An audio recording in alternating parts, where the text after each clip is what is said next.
Good morning friends. आज हम एसएससीजीडी के कंप्लीट डिस्कस इस क्लास में करने वाले हैं। तो अगर आप इस चैनल पर नए हैं तो चैनल को सब्सक्राइब कर लेंगे। एसएससीजीडी में टोटल अगर हम पोस्ट की बात करें तो 25,271 पोस्ट हैं। इसमें 6 सेक्शन में कैटेगरीज में बांटा गया है।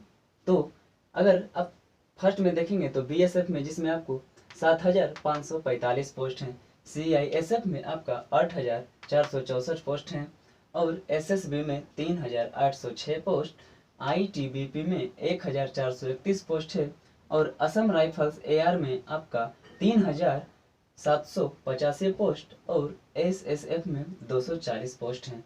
तो इस तरह से एसएससीजीडी में टोटल 25,271 पोस्ट हो गए। अगर हम जीडी में जो एज लिमिट की बात करें तो इसमें आपका मिनिमम एज जो होनी चाहिए वो 18 वर्ष होनी चाहिए और मैक्सिमम आपका 23 वर्ष होनी चाहिए। ये एज लिमिटेशन है। मिनिमम आपका एज 18 होना चाहिए और मैक्सिमम 23। बाकी आपका जो एज है वो कैटेगरी वाइज रिलैक्सेशन दिया जाएगा। अब इसकी क्वालिफिकेशन की बात कर लेते हैं।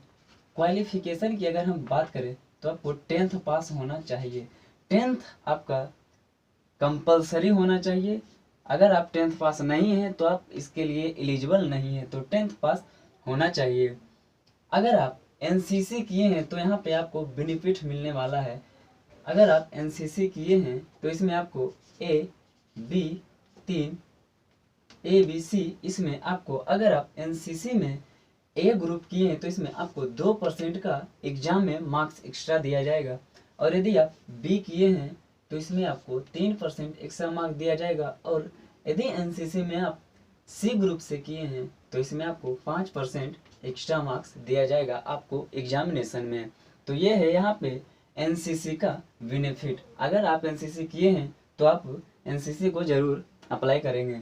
तो यहाँ एनसीसी का आपको बेनिफिट पूरी तरह से मिलने वाली है। अब हम इसकी अगर सिलेक्शन ऑफ मोड की बात कर लेते हैं, यानी कि मोड, जो हमारा सिलेक्शन का जो मोड है वो क्या है। तो सबसे पहले आपको CBE कंप्यूटर बेस्ड एग्ज़ाम लिया जाएगा। उसके बाद आपको PET लिया जाएगा। उसके बाद आपको PST, फिर मेडिकल टेस्ट के लिए बुलाया जाएगा, मेडिकल के लिए, और लास्ट में आपका डॉक्यूमेंट वेरिफिकेशन के लिए आपको बुलाया जाएगा। तो सबसे पहले कंप्यूटर बेस्ड एग्जाम होगा, उसके बाद फिजिकल इफिशियंसी टेस्ट और उसके बाद फिजिकल स्टैंडर्ड टेस्ट, उसके बाद मेडिकल और लास्ट में आपका जो होगा डॉक्यूमेंट वेरिफिकेशन के लिए बुलाया जाएगा। अगर हम पीईटी की बात करें तो इसमें आपको रेस के लिए बुलाया जाता है और पीएसटी में अगर हम बात करें तो इसमें आपको हाइट से रिलेटेड मेजरमेंट किया जाता है। तो इस तरह से पीईटी और पीएसटी में आपका डिफरेंस जो है वो समझ में आ गया होगा। तो इस तरह से आपका टोटल 5 टाइप से आपका सिलेक्शन लिया जाएगा। पूरी तरह से इस प्रोसेस को किया जाएगा। अगर हम इसमें थोड़ी सी हाइट की बात कर लेते हैं, हाइट, तो हाइट की अगर बात कर लेते हैं तो अगर आप जनरल या ओबीसी या एससी, जनरल ओबीसी या एससी हैं तो इसमें अगर आप मेल कैंडिडेट हैं, तो आपका हाइट 170 सेंटीमीटर होनी चाहिए और यदि आप फीमेल कैंडिडेट तो आपका हाइट 157 सेंटीमीटर होनी चाहिए।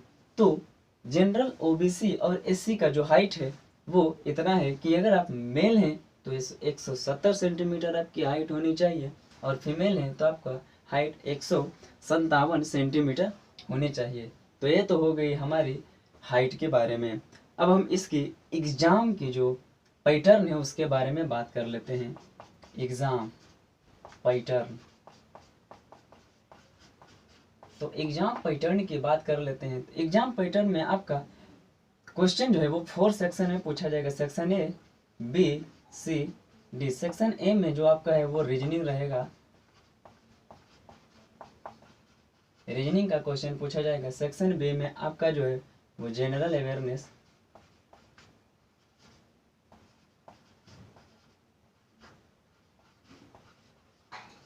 सेक्शन सी में आपका मैथमेटिक्स का क्वेश्चन पूछा जाएगा, मैथमेटिक्स।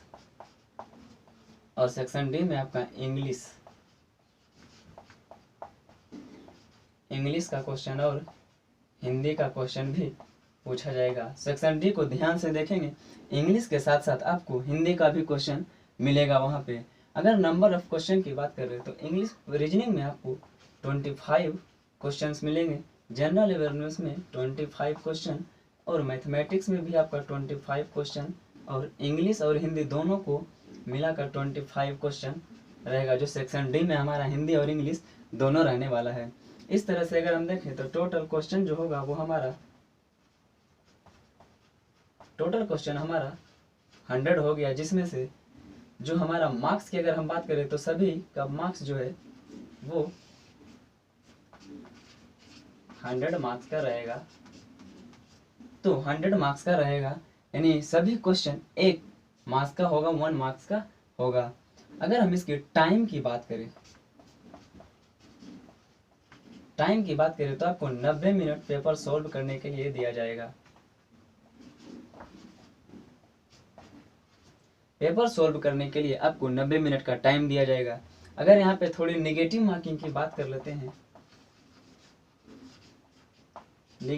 तो नेगेटिव यहाँ पर रखा गया है वो कितना है 0.25 मार्क्स। नेगेटिव मार्किंग यहाँ पे आपका 0.25 मार्क्स रखा गया है। तो ये थी एसएससी जीडी का जो जितना भी फंडा था मैंने इस क्लास में डिस्कस कर दी है। तो हमें लगता है कि आपकी जितनी भी क्वेरी थी वो पूरी हो गई होगी। कल से यहाँ पर रीजनिंग का क्लास स्टार्ट होने वाला है, तो नोटिफिकेशन पाने के लिए चैनल को सब्सक्राइब कर लेंगे। मिलते हैं कल के क्लास में, तब तक के लिए थैंक्स।